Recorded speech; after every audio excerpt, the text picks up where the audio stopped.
C'est une affaire tentaculaire où se croisent des dizaines d'acteurs, de sociétés écrans et d'intermédiaires troubles. Un puzzle vertigineux au cœur d'une tragédie qui a bouleversé à jamais l'histoire du Liban.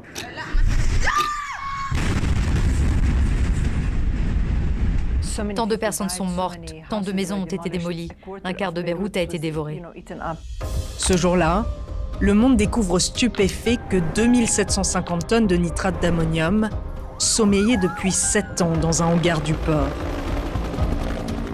Une cargaison arrivée par bateau en 2013 qui n'était ni destinée à Beyrouth, ni censée y rester. Qui savait quoi? À quel moment? Et pourquoi rien n'a été fait? Certainement, il y a eu au minimum une négligence criminelle et peut-être plus. Alors que l'enquête officielle s'enlisait, entravée par des ingérences politiques, la société civile s'est mobilisée pour décrypter les rouages de ce drame. Il est important de ne pas enterrer les faits concernant qui savait quoi, à quel moment et quelle était sa responsabilité. Voici ce qu'ils ont découvert au cœur des zones d'ombre de cette affaire.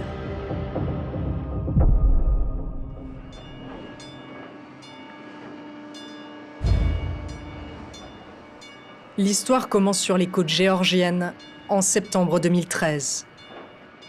À cette époque, dans le port de Batoumi, un bateau s'apprête à prendre le large. Le Rosus.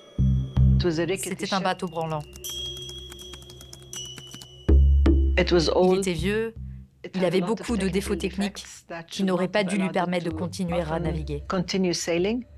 Le bateau lui-même était un bateau poubelle qui avait changé je ne sais combien de fois d'immatriculation. Le précédent équipage avait carrément fait une mutinerie parce qu'il n'était même pas payé. C'est pourtant ce navire qui est choisi pour transporter une cargaison sensible. 2750 tonnes de nitrate d'ammonium. Un sel chimique blanc utilisé comme engrais, mais aussi comme explosif. En 1995, 2 tonnes avaient suffi pour éventrer la moitié d'un bâtiment fédéral dans un attentat à Oklahoma City. Le produit est également connu pour être utilisé par le groupe État islamique ou dans les barils du régime syrien, qui, en Géorgie, s'apprête alors à en exporter 2750 tonnes. Des années plus tard, cette question sera la première d'une longue série, lorsque cette cargaison provoquera l'explosion au port de Beyrouth. Journalistes et chercheurs vont tenter de remonter toute la chaîne des responsabilités dans le drame. À commencer par celle de l'expéditeur du produit, mentionné sur le connaissement maritime comme Roustavi Azot LLC. Autrement dit, la plus grande usine d'engrais dans le Caucase du Sud.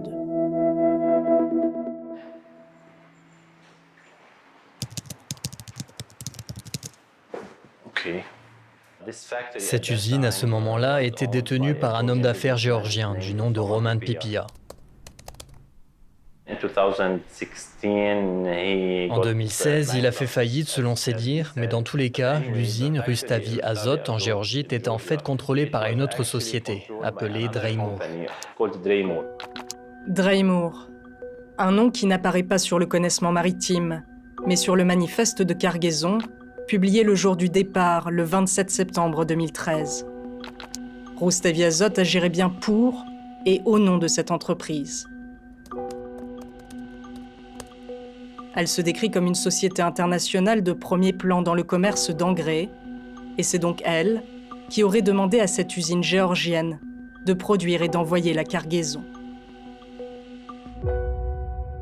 Sur les documents d'exportation, parfois Dreimoor apparaît, parfois Dreimoor n'apparaît pas. C'est la raison pour laquelle beaucoup de gens sont passés à côté.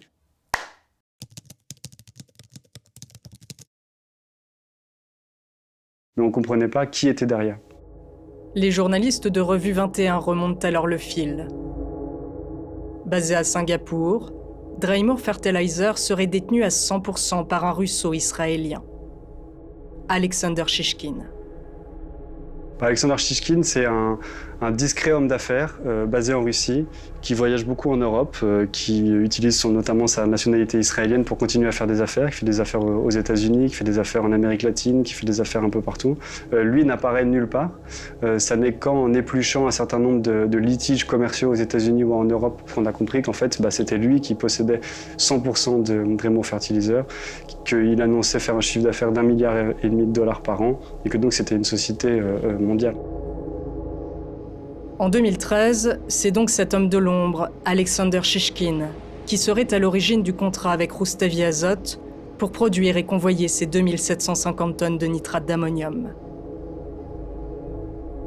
Le Rosus doit traverser la moitié de la planète pour se rendre au Mozambique, vers son acheteur officiel,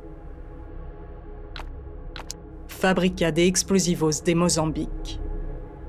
Fábrica de Explosivos est en bref une entreprise qui fabrique des explosifs.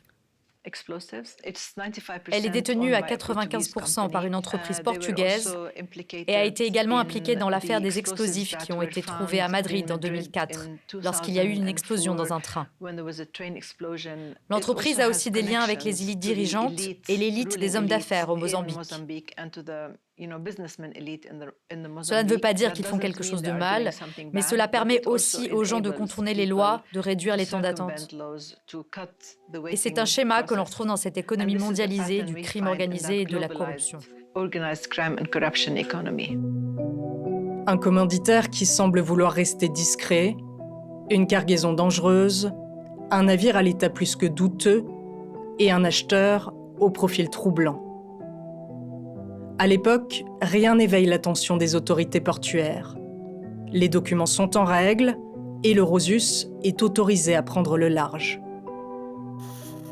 Il fait d'abord escale à Tuzla en Turquie, du 3 au 16 octobre 2013, puis rejoint la Grèce et s'arrête au port d'Athènes, du 21 octobre au 16 novembre.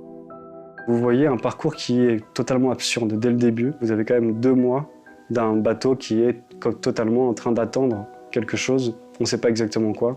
Un bateau qui irait mal, un bateau qui serait un bateau poubelle, il n'a aucune raison de continuer à tourner. Il retourne sur ses pas, il va dans son endroit d'origine, où il annonce qu'il est en déshérence ou qu'il est en tout cas plus capable de naviguer, et il y a des processus et des dispositifs qui sont prévus pour ça. Le Rosus rencontre-t-il des problèmes mécaniques ou administratifs ? Après de longues semaines d'attente, il reprend toutefois le large et dévie de sa trajectoire annoncée. Il ne met pas le cap sur l'Égypte, mais sur le Liban, où il accoste le 21 novembre 2013. Le Rosus n'était pas censé passer par le Liban. C'est parce que son armateur n'avait plus de fonds pour traverser le canal de Suez qu'il a décidé de faire cette escale pour récupérer des matériaux sismiques qui avaient été commandés par l'ancien ministre libanais de l'énergie pour faire de l'exploration pétrolière sur les côtes libanaises. Pourquoi le navire avait-il pris la mer sans pouvoir payer son passage du canal de Suez ?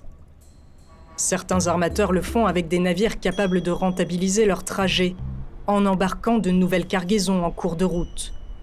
Mais le Rosus, lui, était déjà chargé à ras-bord.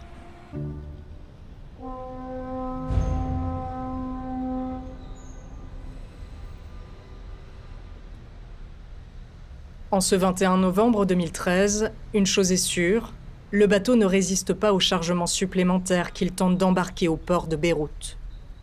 Ils essayent de le charger de ses machines, la cale se brise et elle menace de carrément comprimer les sacs de nitrate. Enfin, il faut voir ce que c'était quand même. C'était des camionnettes, c'était des énormes machines de chantier, c'était des containers. C'est l'équivalent d'une dizaine de containers entiers sur un bateau qui était déjà trop chargé. Les autorités libanaises constatent alors que le Rosus ne respecte pas les réglementations de sécurité maritime libanaises et internationales. Aux avaries s'ajoute une pile de factures impayées, dont les frais de port et le carburant.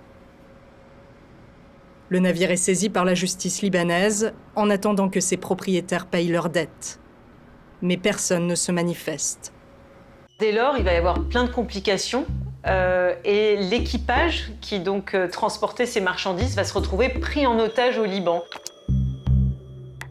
L'armateur était censé payer ses dettes qu'il ne faisait pas et en contrepartie, le navire était réquisitionné avec l'équipage le temps qu'il rembourse donc cette dette. Entre-temps, ces marins ne sont pas nourris, ils sont maltraités, ils vivent au sein du navire dans des conditions lamentables. On raconte comme quoi, par pitié, il y avait des gens au port qui les nourrissaient. Le nitrate d'ammonium, lui, est toujours sur le Rosus. 2750 tonnes d'un composé potentiellement explosif sur un navire en fin de vie, au cœur d'une capitale de 350 000 habitants. Mais les autorités portuaires, alertées par la force intérimaire des Nations Unies au Liban, n'y trouvent rien à redire.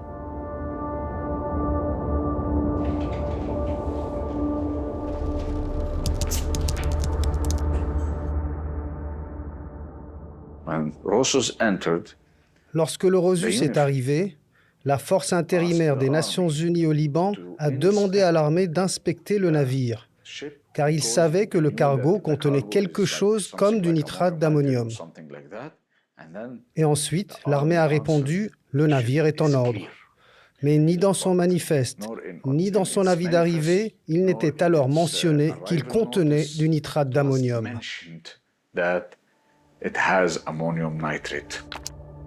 Sur le formulaire d'entrée du Rosus à Beyrouth, la description de la cargaison est sommaire. 2750 gros sacs. Aucune mention de leur contenu. Cette anomalie ne surprend pas vraiment les habitués du port libanais. C'est une caractéristique de la façon dont le port fonctionne. Vous savez, le scanner du port était en panne. Les cargaisons n'étaient pas inspectées. Le port était parfois appelé, en plaisantant, la caverne d'Ali Baba et les 40 voleurs, parce qu'il était clair qu'il soutenait des intérêts privés plutôt que le bien public. Il y avait des estimations du montant d'argent perdu par l'État à cause de la négligence, de la malversation, du manque d'organisation du port, à 2 milliards de dollars par an. Impossible de savoir si la cargaison, toujours absente des registres officiels, est encore intacte. Il faut attendre le 21 février 2014 pour qu'un agent des douanes s'intéresse enfin au Rosus et à son chargement. Un homme qui sera retrouvé mort dans des circonstances mystérieuses 3 ans plus tard. Joseph Scaf.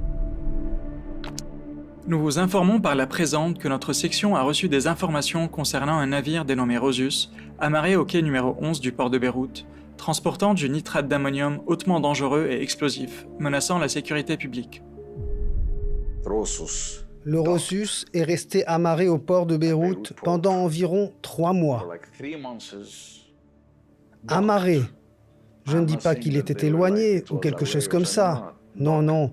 Amarré au port pendant 3 mois. Et personne n'a signalé quoi que ce soit concernant le nitrate d'ammonium. Personne, jusqu'à ce colonel. Âgé d'une 50aine d'années, Joseph Scaf est reconnu par ses collègues pour sa rigueur, son intégrité et son dévouement dans la lutte contre les trafics illicites. En conclusion de son rapport alarmiste sur le Rosus, il suggère une intervention des autorités libanaises. Nous proposons de demander au chef des brigades de Beyrouth et au chef du service des manifestes de collaborer avec les autorités de contrôle terrestre pour éloigner le navire du quai numéro 11 et le rapprocher de la digue, et si possible de le placer sous la surveillance des autorités présentes au port. Quand Joseph Scaf leur a demandé de simplement déplacer le navire, ce n'était pas à cause du risque d'explosion. Je veux dire, si le navire avait explosé là ou juste à l'extérieur du port, cela aurait donné presque le même résultat. Il leur disait juste de le faire parce qu'il avait peur que quelqu'un vole ou fasse sortir illégalement le nitrate d'ammonium pendant l'amarrage. Ce n'est que 2 mois après l'alerte lancée par Joseph Scaf que les services d'inspection maritime se décident enfin à interroger le capitaine du Rosus. Mais ces déclarations portent davantage sur l'état du bateau et de l'équipage que sur celui de la cargaison. Nous souhaitons rentrer chez nous, d'autant plus que nous n'avons pas reçu nos salaires depuis septembre 2013. Nous avons contacté le cabinet d'avocats Baroudi, qui a pris les documents originaux du navire pour suivre la situation, et nous attendons son retour concernant l'affaire. Quelques jours plus tard, le chef du port de Beyrouth reçoit une lettre de ses avocats, engagés par le capitaine du navire. Pour motiver leur requête, les juristes soulignent notamment l'extrême dangerosité du nitrate d'ammonium, en listant l'ensemble des catastrophes liées à ce produit.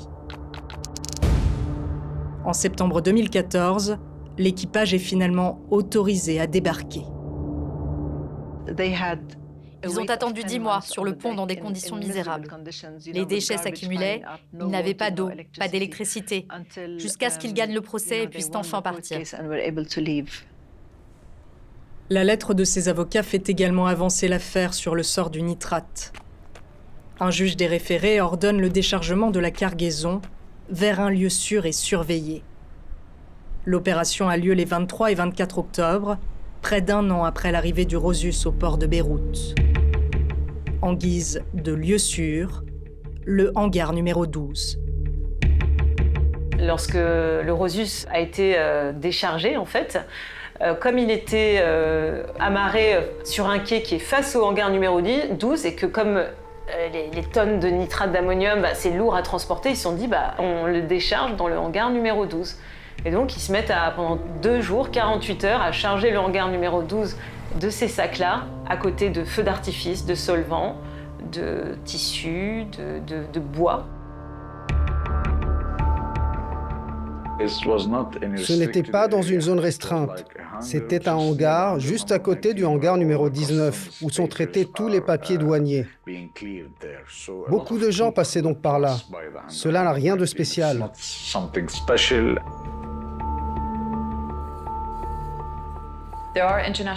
Il existe des normes internationales sur la façon dont le nitrate d'ammonium doit être stocké.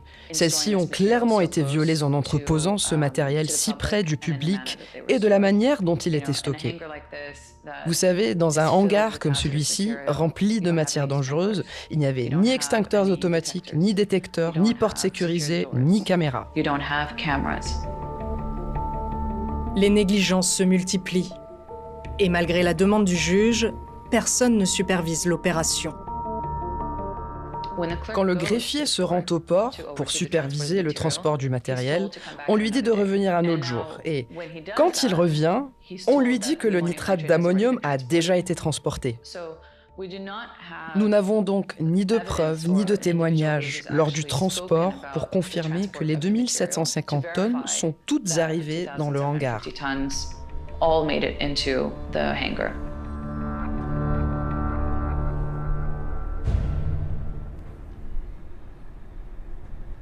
Après un voyage chaotique, après une succession de dysfonctionnements techniques et administratifs, le Rosus et au moins une partie de sa cargaison semble désormais abandonnée à Beyrouth. Plus rien ne se passe, jusqu'à un nouveau coup de théâtre. Le 23 janvier 2015, le juge des référés reçoit une lettre d'un avocat local, engagé par une entreprise, qui affirme être la propriétaire du nitrate. Une société jusqu'ici absente des documents officiels et qui souhaite savoir ce qu'il est advenu de sa marchandise. La société requérante est propriétaire de marchandises entreposées dans le hangar numéro 12 du port de Beyrouth, notamment des sacs contenant du nitrate d'ammonium. Nous demandons à votre honorable magistrature de nommer un expert pour inspecter la marchandise, déterminer son état et sa quantité et préciser si elle est apte à l'utilisation. Jusqu'ici, seuls 3 acteurs semblaient impliqués dans les transactions sur les 2750 tonnes de nitrate d'ammonium. Le commanditaire, Dreymour, le producteur, Rustavi Azote, et l'acheteur, l'usine d'explosifs du Mozambique. Cette lettre révèle l'existence d'un intermédiaire jusqu'alors passé sous les radars des enquêteurs, Savaro Ltd. À ce moment-là, le nom de Savaro a commencé à apparaître. Il a d'abord été dit que Savaro était une société bien connue, qu'elle était active dans ce domaine depuis longtemps et que c'était juste une expédition normale, comme il s'en fait régulièrement. Mais il apparaît rapidement que ce nouvel acteur présente lui aussi un profil troublant. Nous avons découvert que cette société, Savaro Limited, était basée au Royaume-Uni, mais qu'elle dissimulait de nombreuses autres sociétés dans au moins 6 juridictions offshore et qu'elle avait eu recours à des services d'immatriculation de sociétés dans au moins 2 pays, à Chypre et au Royaume-Uni. Un réseau complexe où se mêlent sociétés écrans et intermédiaires, rendant presque impossible l'identification de son propriétaire. Qui est réellement aux commandes derrière ce montage opaque? Et comment cette société s'est-elle retrouvée impliquée dans cette transaction? Pour identifier les responsabilités, l'avocat Camille Abou-Sleiman engage des poursuites en 2021 contre la société basée à Londres.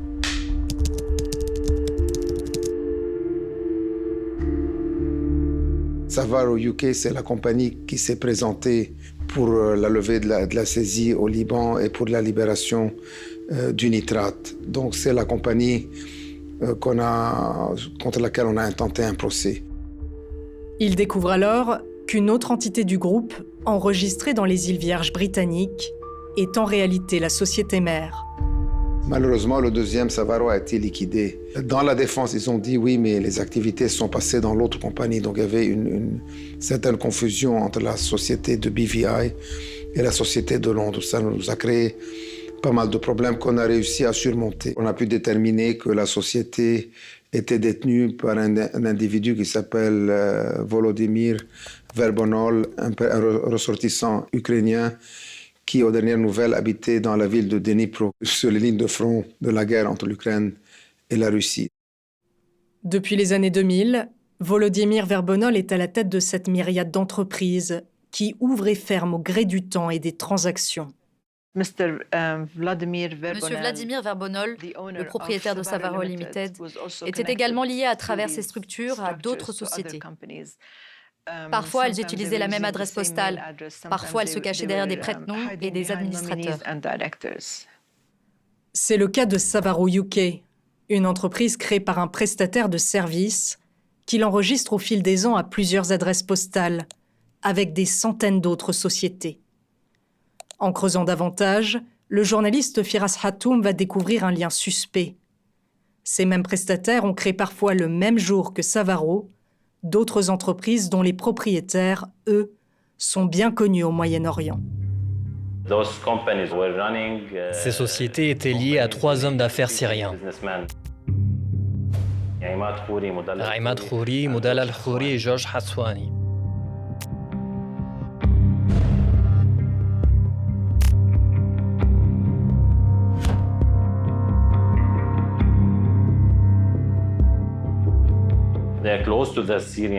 Ils sont proches du régime syrien. Ils ont été inscrits sur la liste américaine des sanctions de l'OFAC entre 2014 et 2015.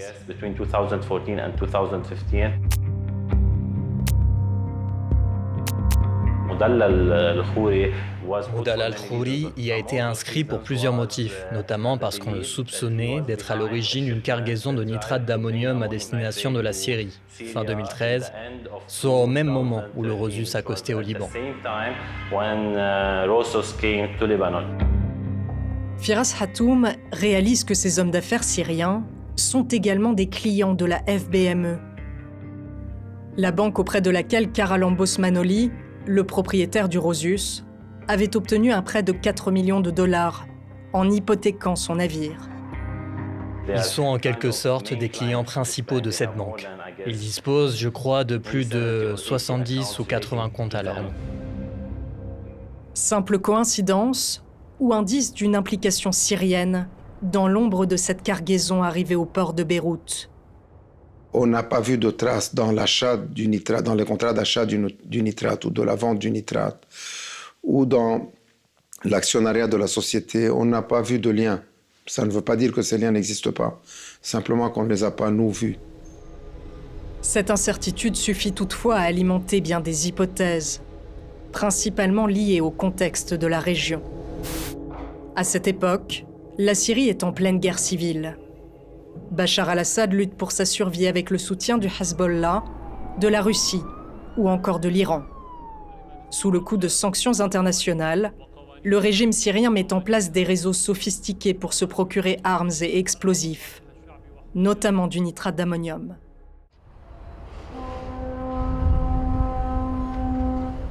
Ce qui est certain en revanche, c'est que Savaro, en janvier 2015, essaie par tous les moyens de récupérer sa cargaison. Nous avons eu possession d'une lettre de Fabrica de Explosivos, qui est le destinataire ultime du nitrate. Qu'est-ce qui s'est passé avec notre nitrate? On veut le nitrate. Donc, à mon avis, ils essaient de récupérer le nitrate parce qu'ils avaient une obligation. Savaro avait une obligation, ils étaient déjà payés pour le nitrate qu'ils n'avaient pas livré.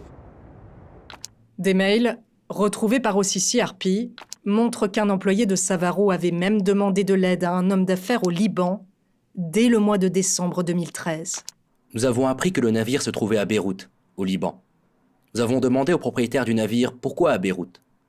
Ils ont commencé à nous faire chanter pour que nous payions $180 000 supplémentaires, sans quoi nous ne reverrions jamais notre cargaison. C'est ainsi que Savaro demande au juge des référés en janvier 2015 un état des lieux de sa cargaison. Une experte judiciaire se rend alors dans le hangar numéro 12. Lorsque l'experte rentre dans le hangar, elle découvre des sacs éventrés, le nitrate qui avait même jauni, et déclare qu'il est en piètre état. Sa visite ne permet pas de confirmer que la totalité des 2750 sacs est bien entreposée dans le hangar, tant selon elle, l'entrepôt est en désordre. Je pense qu'il existe plusieurs éléments de preuve, y compris le fait que les sacs étaient déchirés et qu'ils n'étaient pas complètement remplis, qui suggèrent que tout le matériel n'était pas là. L'avocat qui était en charge de la demande de Savaro décide que c'est même pas la peine de poursuivre les inspections. Savaro abandonne complètement ces 2750 tonnes de nitrate d'ammonium au Liban et ne va plus vraiment chercher à les récupérer. Beyrouth devient alors officiellement la destination finale de cette encombrante cargaison.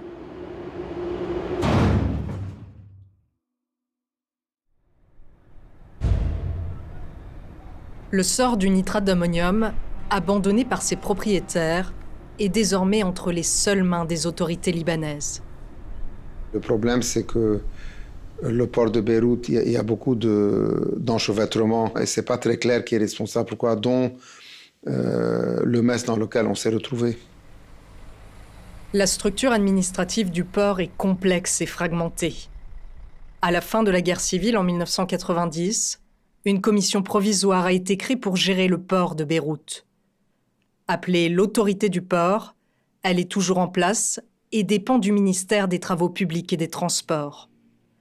Elle diffère de l'administration des douanes, qui, elle, est sous l'autorité du ministère des Finances. L'autorité portuaire était responsable du transport de ce matériel vers le hangar et de son stockage en toute sécurité. Les douanes sont responsables de sécuriser le matériel dans le port et de s'assurer qu'il ne représente pas un risque pour le public. Et elles ont l'autorité pour agir en ce sens. À cela s'ajoutent les multiples services de sécurité, ainsi que les interventions du ministère de la Justice. Le nombre des acteurs dilue les responsabilités. Et pendant toutes ces années, l'autorité du port et l'administration des douanes n'échangent aucune lettre relative au nitrate d'ammonium. Pouvez-vous imaginer que vous avez 2700 tonnes de nitrate d'ammonium stockées dans un lieu sur lequel vous avez tous deux autorités et que vous n'avez même pas une seule lettre abordant le problème lié à ce nitrate d'ammonium? Incontestablement, selon la loi, ils auraient dû. La direction des douanes ne s'adressera qu'au juge des référés, saisi en raison des dettes du Rosus. Nous avons retrouvé 6 lettres différentes demandant la vente ou la réexportation du matériel. Chacune a été rejetée pour vice de procédure. Malgré cela, ils n'ont jamais corrigé leurs erreurs et ont continué à envoyer les mêmes demandes. Les experts judiciaires que nous avons consultés ont expliqué que, même sans ordonnance judiciaire, les douanes auraient pu réexporter, sécuriser ou détruire le matériel. Et elles ont échoué à le faire. Il n'y a personne qui a eu le courage et l'intégrité de dire bon, il y a un problème sérieux, il faut qu'on règle le problème. C'est pas simplement d'enlever ce papier de mon bureau, de le remettre à quelqu'un d'autre. En 2015, ce quelqu'un d'autre va finalement être l'armée. En vertu de la loi libanaise sur les armes et les munitions, l'armée doit donner son accord à l'importation de tout nitrate d'ammonium et le sécuriser s'il dépasse une teneur en azote supérieure à 33,5%. Puis les douanes leur ont répondu 34,7%. C'était important parce qu'en confirmant le grade du nitrate, il était désormais clair que l'armée libanaise avait la responsabilité d'agir. Et l'armée a répondu « Nous n'en avons pas besoin. Point final. Rien d'autre. » Ce qui est vraiment étrange. Tout le monde a été surpris de constater que les autorités libanaises n'ont même pas fait le minimum, c'est-à-dire de le stocker dans un dépôt militaire sous l'égide de l'armée. C'est inacceptable, inacceptable. Enfin, vous imaginez ? C'est comme dire, il y a ce matériau dangereux ici, vous avez la responsabilité de le sécuriser et de protéger le public. Oh, nous n'en avons pas besoin. La question n'est pas si vous en avez besoin, il s'agit de votre responsabilité d'agir pour protéger le public. Tour à tour, les instances libanaises déclinent toute responsabilité sur le nitrate. Et les années passent. Malgré une situation fragile au Moyen-Orient, la population vit dans une quasi-insouciance.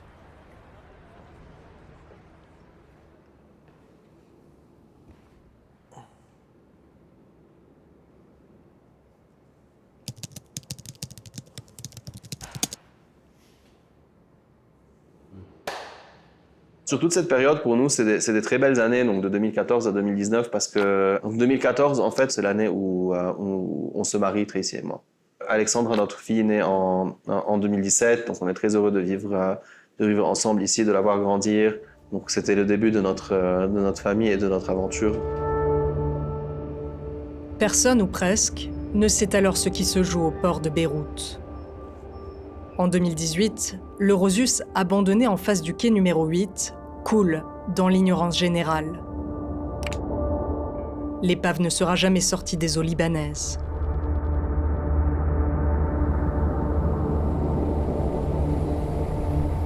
Il faudra attendre l'année suivante, 6 ans après l'arrivée du navire, pour que la cargaison de nitrate toujours entreposée dans le hangar numéro 12 redevienne un sujet de préoccupation. À cette époque, le Liban bascule dans une crise financière sans précédent et la population, en octobre, se mobilise contre la corruption, la mauvaise gestion et le système politique sectaire. C'est une période d'espoir pour nous, on y a beaucoup participé. L'Exou y était aussi très souvent. On espère le changement. Cette même année, le président libanais Michel Aoun décide d'établir un bureau de la sécurité d'État dans le port pour y renforcer la lutte contre la corruption. C'est le commandant Joseph Naddaf qui en prend la direction. L'homme qui va relancer l'affaire et alerter les plus hauts responsables de l'État sur la présence du nitrate d'ammonium. Le capitaine Naddaf, c'est vraiment le profil du jeune militaire qui a à peine une trentaine d'années et qui s'est vu confier une mission qui n'est pas des moindres, c'est de lutter contre la corruption au sein du port de Beyrouth, qu'on sait être l'endroit où toutes sortes de trafics et de pots de vin ont lieu. Marié et père de 2 enfants, ce capitaine est, comme Joseph Scaf 4 ans avant lui, connu pour son sens du devoir et son engagement professionnel. Dès sa prise de poste au port de Beyrouth, il inspecte les installations, attentif à toute anomalie. Jusqu'au moment où, dans ses déambulations au sein du port, il est tombé sur ce hangar numéro 12 dans lequel il a vu ses matières et qu'il a senti quelque chose qui n'allait pas. Il a été alerté du fait que le nitrate d'ammonium se trouvait dans le hangar 12 et il a ensuite mené une enquête sur ce nitrate et le risque qu'il représentait pour la population. Le capitaine Nadaf reçoit dans son bureau une série de responsables portuaires qui ont qu'un mot à la bouche. C'est des matières qui ont été déchargées, qui sont chimiques, qui sont explosives. On a fait des rapports, on a demandé à la justice de décider de son sort, mais jusque-là, on n'a jamais eu de réponse sur que faire de cette marchandise. Le 28 mai 2020, Joseph Nadaf finalise enfin son enquête. À la page 3, une mention frappe par sa clarté et son urgence. Après avoir consulté l'un de nos spécialistes en chimie, il nous a été confirmé que le nitrate d'ammonium, en cas d'incendie, provoquerait une énorme explosion avec des conséquences catastrophiques sur le port de Beyrouth. Le rapport, aussi limité soit-il, précise clairement le risque pour le public et la nature explosive de ce matériel. Cela aurait dû suffire à déclencher une action urgente pour protéger la population. Le président peut convoquer unilatéralement une réunion du Conseil supérieur de la défense et de nombreuses réunions ont été convoquées durant l'été sur différentes questions de sécurité. Mais la situation au port, elle, n'a jamais été discutée. Cela devait figurer à l'ordre du jour du Conseil supérieur de la défense. Mais pour une certaine raison, ce point a été retiré. C'est ça la chose sérieuse, la chose très suspecte. Comment se fait-il que la police interne ait alerté le président et le Premier ministre quelques semaines avant l'explosion qu'il y avait une bombe à retardement dans ce dépôt et que rien n'ait été fait? Ce sont des questions légitimes. Début août 2020, les plus hauts responsables libanais sont donc informés de la présence du nitrate au port de Beyrouth. Mais aucune mesure n'est prise. Et le résultat a été catastrophique.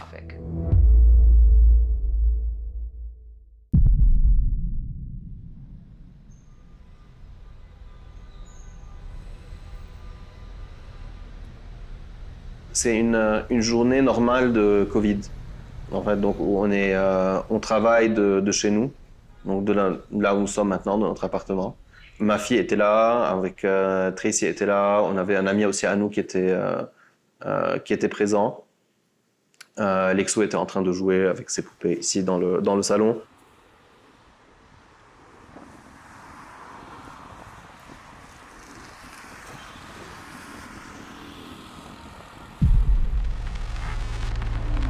Au départ, on a eu des premières fumées qui se sont dégagées du port de Beyrouth. Ça a été filmé par quelques personnes, notamment qui résident dans les alentours, les passants.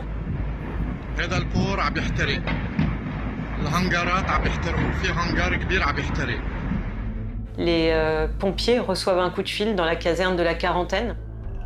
On leur fait part de cet incendie.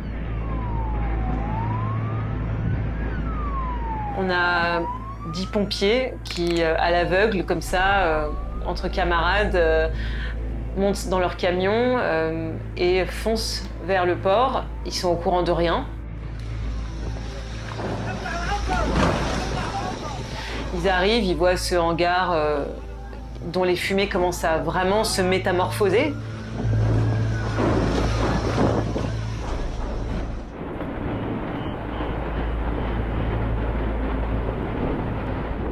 Les pompiers ont contacté la caserne en disant « on a besoin de renforts ». Et là, on a à peu près la quasi-totalité de la caserne qui est montée dans les camions pour rejoindre les camarades. Donc on envoie des pompiers au charbon, on garde les gens, les habitants qui habitent autour du port, chez eux tranquillement avec leur portable à filmer ce qui se passe. Et il se produit ce qui se produit et c'est un carnage.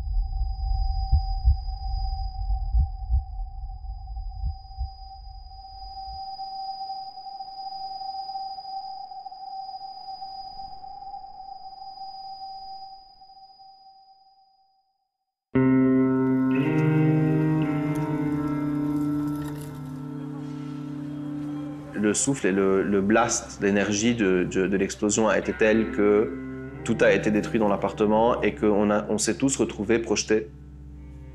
Ma fille a été projetée, ma femme a réussi à l'attraper en fait en plein vol et la couvrir par terre pour qu'elle évite la chute de débris.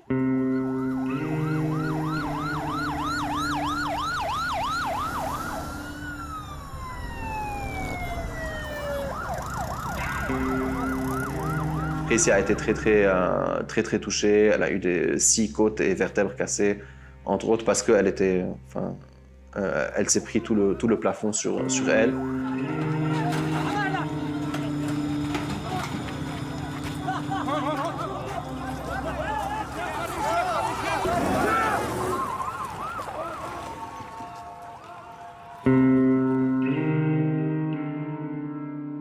Ma fille, en fait, a eu un choc au cerveau.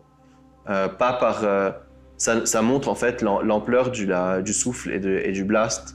C'est que c'est pas par choc contre un mur ou autre, mais c'est le blast était tellement fort que ça lui a fracturé le cerveau et le crâne, et elle a eu un œdème au cerveau très fort qui l'a tuée.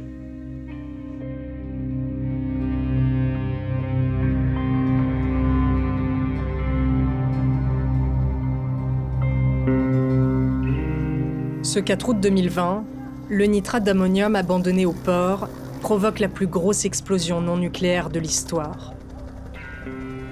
La détonation fauche la vie d'au moins 235 personnes, dont Alexandra Najar, l'une des plus jeunes victimes. 7000 autres sont blessés. Dans ce drame, les 10 pompiers envoyés au port n'ont pas survécu. Quant au renfort, il n'était pas encore arrivé sur place. En un fragment de seconde, un tiers de Beyrouth est transformé en champ de ruines. À cause d'une cargaison dont certains avaient pourtant dénoncé le danger, mais que tant d'autres avaient choisi d'ignorer. Ce qui est particulièrement frappant, ironique, c'est que lorsqu'on a donc discuté avec les marins après l'explosion, leur réaction quand ils ont vu la déflagration à Beyrouth, ça a été de se dire « mais c'est pas possible, ces sacs de nitrate étaient encore là ».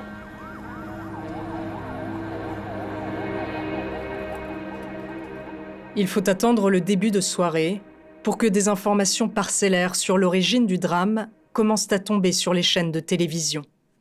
Officials tonight say a warehouse has for years been filled with dangerous explosive chemicals. صُدرت من علامتني باخرة منذ أكثر من عام ووضعت في أحد مخازن المرفأ. À 22h, le Premier ministre Hassan Diab s'adresse à la population avec une promesse qui, aujourd'hui, provoque l'indignation de nombreux citoyens. لن يمر من دون حساب. سيدفع المسؤولون عن هذه الكارثة الثمن. Ce n'est pas mon rôle de juger ces individus, mais la responsabilité, en vertu du droit international des droits humains, est claire. Le manquement de l'État à agir pour protéger le public constitue une violation du droit à la vie. Pourquoi ce stock de nitrate a-t-il explosé ce 4 août 2020 ? Dès les premières heures, les autorités libanaises affichent un objectif ambitieux. Publier un rapport sur les responsabilités dans un délai de 5 jours. Dans un pays comme le Liban, quand il se passe quelque chose comme ça, on compte beaucoup sur la coopération internationale. Il y a eu toutes sortes d'experts qui ont débarqué après l'explosion, des enquêteurs français, des enquêteurs américains, des enquêteurs britanniques. Ces équipes, libanaises et étrangères, inspectent alors les lieux à la recherche de la moindre preuve. Toutes les pistes sont considérées. Les soupçons se portent d'abord sur l'ennemi historique du Liban, Israël. À cette époque, les tensions entre l'État hébreu et le Hezbollah avaient une fois de plus dégénéré. Quelques jours avant l'explosion, des tirs avaient eu lieu à la frontière sud du Liban. Une extension du conflit n'aurait surpris personne. Au départ, c'est vrai qu'on aurait pu se dire que Évidemment, Israël a encore une fois frappé le Liban. Le président de la République libanaise, Michel Aoun, a aussi dit qu'éventuellement il faudrait étudier la thèse d'une frappe aérienne, d'une attaque d'un pays extérieur aussi. Très vite, ce 4 août, les médias et les réseaux sociaux s'enflamment. Israël aurait-il lancé une attaque inédite pour déstabiliser le groupe chiite ? L'État hébreu dément immédiatement. Mais cette théorie a la vie dure. D'autant plus que le Premier ministre israélien suggère quelques semaines plus tard que l'explosion pourrait avoir eu lieu dans un dépôt d'armes du Hezbollah. The explosion happened here. This is the Beirut port. Now here's where the next explosion could take place, right here. Le chef du groupe chiite nie à son tour toute implication. Mais les spéculations vont bon train. Le nitrate appartenait-il au Hezbollah ? Si cette théorie séduit une partie des Libanais, certains sont toutefois plus sceptiques. Pourquoi diable le Hezbollah stockerait-il du nitrate d'ammonium au port de Beyrouth ? Il a les moyens d'importer du nitrate d'ammonium en le déclarant comme du blé. Et personne ne saurait que le nitrate est arrivé au Liban. Puis il pourrait le faire sortir sans que personne ne le sache. Alors pourquoi diable le stockerait-il ici ? Mais l'hypothèse d'un lien avec le groupe chiite ressurgit en 2021, lorsque les conclusions d'une enquête du FBI fuitent dans la presse. Selon les experts américains, l'explosion du 4 août ne correspondrait pas à celle de 2750 tonnes de nitrate d'ammonium. Le FBI a estimé qu'il s'agissait de 500 tonnes. Au vu de l'ampleur de l'explosion, les experts pensent que s'il s'agissait de 2750 tonnes, l'explosion aurait été, en fait, encore plus importante. Le Hezbollah, jouant de son influence dans le port de Beyrouth, aurait-il mis la main sur le nitrate, n'en laissant qu'une infime partie dans le hangar numéro 12 ? L'hypothèse fait couler beaucoup d'encre. Mais à ce jour, aucun élément tangible ne permet de prouver l'implication du groupe chiite. Le nitrate aurait tout aussi bien pu être vendu illégalement ou volé. Ce 4 août 2020, de nombreux habitants sont toutefois convaincus. Ils ont entendu un bruit d'avion juste avant l'explosion.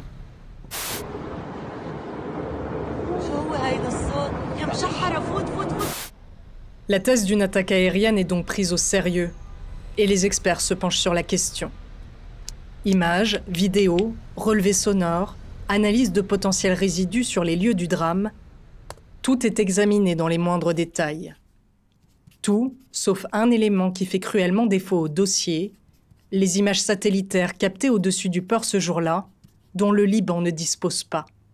Personne n'a délivré ces images au Liban. Ça a vraiment alimenté la thèse d'un complot. On veut cacher qu'il y a vraiment eu une frappe aérienne. Tout le monde veut cacher qu'Israël a frappé le Liban.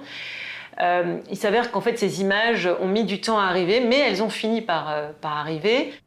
Celles envoyées par les services étrangers n'ont jamais été rendues publiques, faisant perdurer le doute auprès d'une partie de la population.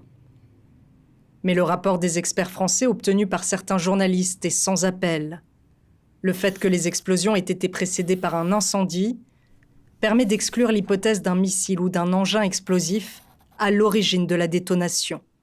Les experts français sont ceux qui ont eu le travail le plus fouillé. Il y a eu des plongeurs sous-marins, il y a eu vraiment beaucoup de récoltes d'éléments, de preuves, etc. pour essayer de déterminer un peu tout ce qui s'est passé. Par ailleurs, j'ai beaucoup discuté avec des experts de balistique qui m'ont dit que on ne peut pas louper un avion ou un missile dans le ciel. Les enquêteurs explorent alors d'autres pistes, notamment celle de l'accident. Car ce 4 août 2020, après des années d'inaction, des ouvriers étaient enfin mobilisés pour réparer les portes du hangar numéro 12, sans avoir été informés des risques du chantier. Une partie de la tragédie et de la malversation est que les soudeurs envoyés au hangar pour sécuriser les portes n'étaient pas informés de ce qu'il y avait à l'intérieur de l'entrepôt. Ces ouvriers ont travaillé en t-shirt, basket, aucun dispositif de sécurité. Ils ont dû, par exemple, pour ouvrir le hangar, on leur demande de rentrer dans un des trous et marcher sur les sacs pour aller ouvrir une des portes. Les ouvriers affirment avoir réalisé des travaux de soudure. Pourrait-il avoir été à l'origine de l'incendie ? Les autorités, ils ont sauté sur l'occasion pour dire c'est des travaux de soudure de ces jours-là qui ont provoqué l'incendie. Sauf que très vite, de nombreux éléments ne tiennent pas la route.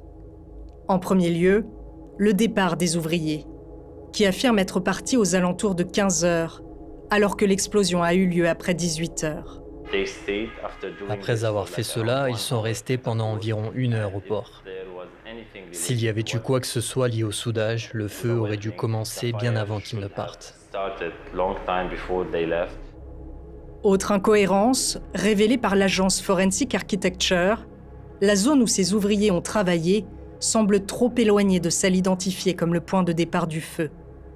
En étudiant bien les faits, en recoupant les témoignages, ces travaux ont peu de probabilité d'avoir provoqué l'incendie ce jour-là. Ils se sont déroulés à l'extérieur du hangar, ils se sont déroulés à 50 mètres du départ du feu, celui qu'on estime en tout cas. Et donc, on n'arrive pas à imaginer comment ces petites étincelles auraient pu mettre le feu aux poudres à l'intérieur. L'origine de l'explosion reste l'un des plus grands mystères de l'affaire. Malgré leurs efforts, ces journalistes n'ont pas trouvé plus de réponses sur les causes de l'incendie. Et de nombreuses hypothèses, de l'accident à l'acte criminel, sont encore considérées. Les 5 jours de vérité promis par les autorités, eux, se sont transformés en années. L'enquête nationale a été paralysée par des ingérences politiques et aucune réponse n'a été apportée. Les coupables, les personnes qui sont blâmées pour être la mauvaise personne à la mauvaise place, pour prendre des décisions dans l'intention de nuire, ou sans aucune considération, ou juste par pure négligence et incompétence, ces personnes ne sont pas tenues responsables localement. Ceux qui ont essayé de les tenir responsables sont réduits au silence, mais cela ne signifie pas que le monde ne peut pas les tenir responsables. La négligence est toujours là. L'incompétence est toujours là. La corruption est toujours là. Les pots de vin sont toujours là. Et cette relation chaotique entre toutes les autorités au port de Beyrouth est toujours là. Et par conséquent, le 4 août peut se reproduire demain. Des années après le drame, les zones d'ombre hantent encore victimes et témoins de l'explosion. Pourquoi ces tonnes de nitrate d'ammonium sont-elles arrivées à Beyrouth? Pourquoi ont-elles été ignorées par les autorités pendant près de 7 ans? Et pourquoi ont-elles explosé? Ces citoyens engagés ont cherché des réponses à ces questions. Mais à ce stade, la plupart d'entre eux s'accordent à dire que seule une instance officielle, habilitée à mener des interrogatoires et à exiger des documents, pourrait encore percer tout le mystère. À condition que le Liban en ait les moyens et surtout la volonté.